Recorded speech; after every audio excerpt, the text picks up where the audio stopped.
Good morning students. Today we are going to learn about shearing bridge method or capacitance bridge method. I am your Dr. Rahim Ahmed, physics teacher. My channel name is Rahim Sarji Physics. Okay.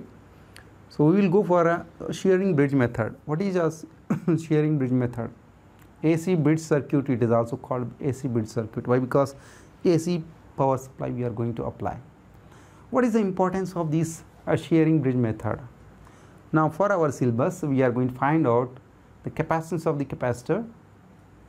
I means inside we have placing one dielectric material. That dielectric constant we are going to find out. In the circuit here we are going to place out the dielectric material. Means that in the capacitor C1, that capacitance of the capacitor we are going to find out, along with what you are going to measure using this shearing bridge method. The dissipation factor we are going to find out, the loss of energy, okay, determines what is the rate of loss of energy. That is called, with simple words, dissipation factor. It is very important for your motors. Okay, some cables we are going to find out the dissipation factor.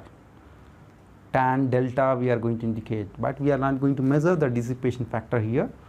But using this very important application, we are going to do this here, dissipation factor. Properties of insulator we are going to measure here by using the shearing bridge method. The capacitor bushing also we are going to measure. Insulating oil we are going to measure here by using the capacitance bridge method. Sorry, shearing bridge method we have to say. Especially we have say capacitance of the capacitor, then we have to say capacitance bridge method. Okay, clear? Now what it contains the circuit? Here we have 4 shoulders we have here. Then yeah, why? Because we know that as Wheatstone bridge. That's why I have taken here a P, Q, R, S. Why? Because well aware about that Wheatstone bridge. Same notation I have taken P, Q, R, S. The 4 shoulders we have here. Okay, now here one capacitor and one resistance. We are going to connected here. We are connected here in the series. In the opposite, I have connected here one resistance and one capacitor in parallel. Okay, see that how the shoulders are arranged here. Who arranged? Shearing. Okay, so shearing is arranged this method. Right, clear? Now here resistance opposite you have the one capacitor you have. Okay, and then what is the D here, sir? AC detector we are going to use, and here we are going to use R3 is a non-inductive resistance. Okay, and here I'll go for R4 also non-inductive resistance we are going to use. Okay, and what we have to see here, here what you are getting, what is the importance of these how is going to, we have to say here. So these it works on the principle of your balancing of a load on arms, balancing of the load on arms. Balanced equation is independent of frequency. That is a specialty of this shearing bridge method. Balanced equation is independent of frequency. We have to say simple words. Okay, now see here notation, I'll go for notations. So C1 you have, C2 we have, here we don't have any C3 because so according to order we are going to write here, you are going to place out here C4, C3, then here we have to C4, but the shearing is not taken C3 capacitor. That's why he is not written here C3 and he is written directly C4 here. Don't want to write here C3. Next, similarly R1, R2, R3, R4, but it is not there here R2. So he don't want to disturb this notation. That's why he is taken here R1, R3 and R4, and there is no R2 we have here. So shearing is specially is taken this AC bridge circuit. Okay. Now what is a high frequency oscillator? We will go for that. I will replace with this one example. I will give you, then you will get idea about this with best example. I have to taken here one the smaller the circuit I have taken, there where it is connected one resistance and one inductor I have taken. Okay, now here the battery is connected with 10 volts I have connected here. Clear this concept? Oh, okay. Now so here 2 ohms I am connecting. Okay, now 0.1 H we are going to connect here, right? Clear? Then what is the current you are getting? Suppose 5 amps you are getting output. Now according to resistance V by I. Now what is our voltage? 10 volts by 5, you will get here 2 ohms resistance, what you got resultant in a circuit. Okay. Simply I have to replace with this 10 volts battery with AC mode, AC power supply. Yeah, so same 10 volts I am applying, same resistance we have, same inductor we have 0.1 H. Then what is the value you are getting here? This, okay, 0.98 you are getting amperes you are getting. Why we are getting very less value? Why we are getting very less value? Then this 10 by 0.98 you have to calculate roughly. I'm not calculating exactly. Then you will get some 10.28 something will get here. Okay, ohms resistance, highest resistance we have. Why you are getting this highest resistance? Okay, now so the AC change like AC power supply, the notation you have to change here in place of battery. The change is going to oppose by this inductor. Means it is going to apply some resistance. Because of this resistance, the resistance inside it is increasing and current value will going to decrease. Same components we have used. Then we are giving some names. The resistance, we have to say this resistance. Okay, that same formula we have to use, R equals to V by I. Okay. Then here inductor you have, our capacitor also working on same that. Okay. So these two we call reactance. Same formula you have, same unit you have. Inside this resistance, this resistance name is inside this, what it contain, what it going to apply inside this inductor and capacitor. That is we have to call it as a reactance, not resistance, a reactance. Okay. When you are going to combine with this resistance with the inductor, maybe you are going to capacitor, then it is called impedance. The word it is called impedance.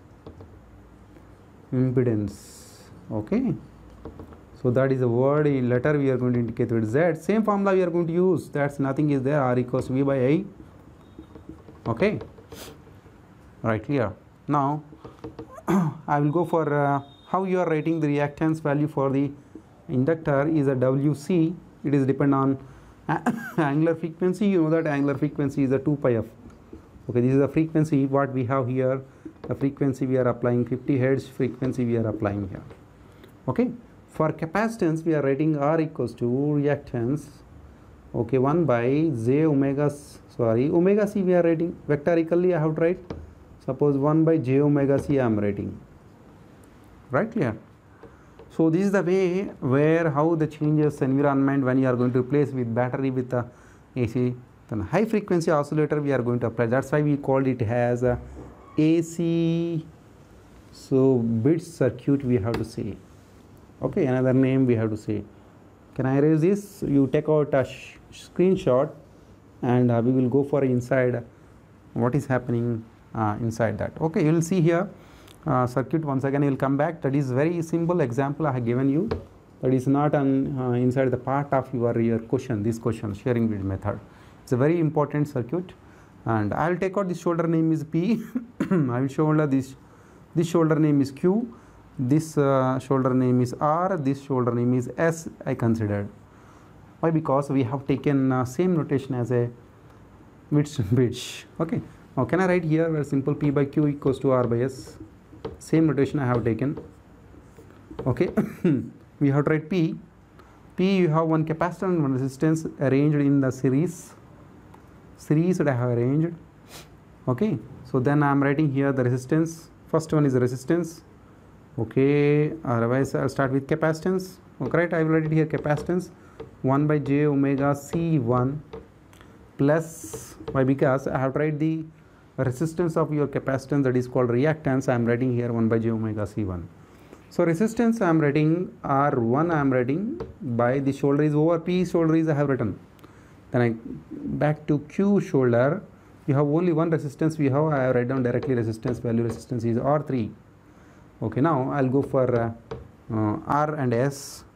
Okay, what you have the R you have the only capacitor, I'm writing here 1 by j omega C2.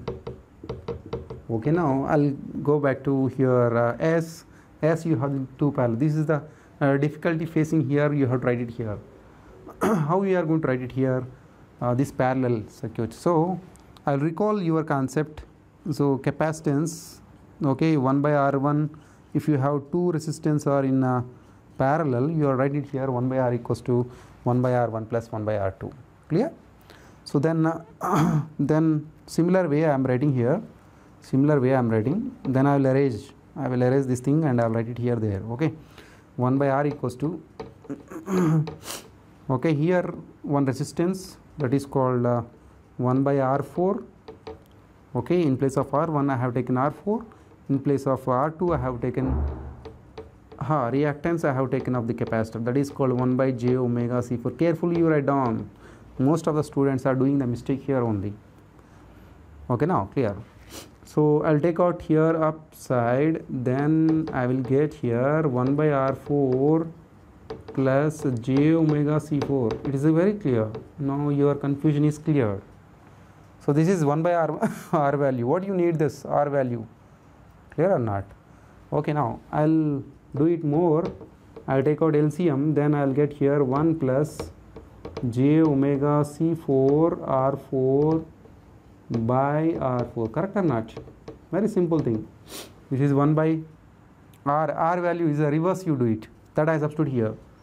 Means reverse, you will take out R4 by, okay, 1 plus j omega C4 R4. Is it clear? How I have taken from the series resistance, similar way I have calculated here and I substituted directly. You are very smart. You take out screenshot and you will once again recall these things. Okay, now I am going to erase this part. Okay, go back and take out screenshot. Okay, this is the way I got here this value and I'll substitute in the equation.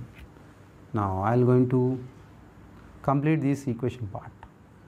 So cross multiply, and we will see how to multiply. Can I erase this circuit also? Then I'll going to do here completely, I'll do it here. Okay, clear? Chalo, I'll erase these things and I will do it. Students, we have seen last we have taken equation and we will do here cross multiplication. See, R3 with right side and R4 with left side value will get multiplied, and R4 you take out inside, you will get these factors, and R3 you will take out and you will get these factors. Okay, so now I multiplied R3 R4 and by j omega C2. J omega cancel out. Then you have two factors, you have one is a real one and another one is imaginary. J you have imaginary, and R1 R4 and opposite right side you have R4 R3 C4 by C2 is a real fact. So now I'll going to equate both the one R1 R4 equals to R4 R3 C4 by C2. This is a real one and we're going to cancel out R4 you will get here C2 value, but I don't want a C2 value, I need that C1 value. Why? Because where I have placed the dielectric material. Okay, so imaginary factors I'll going to equate here. Now you will get here like this. Okay, j omega will going to cancel out, and remaining what you have C1 I need, and I will take out C1. So C1 you will take out, then R3 will come down and R4, and here downside we have C2 by, so what you are getting, R3 you are getting, correct or not? So the clearly I am writing here once again. What is the C1 value? C1 equals to R4 C2 by R3. If you know that R4, C2, R3 values, then we can find out the capacitance of the capacitor C1 where we have placed dielectric material. Clear this one. By using this, we are going to find out capacitance of the capacitor, and the inside dielectric constant we need actually. Correct or not? So C C by C naught I will take out. So where C is the capacitance of the capacitor with dielectric, C naught is the capacitance of the capacitor without any dielectric. This is the way we will get here dielectric constant for a unknown material will give me. Okay, thank you very much, and if you have any doubt, you mention in the comment section. Thank you.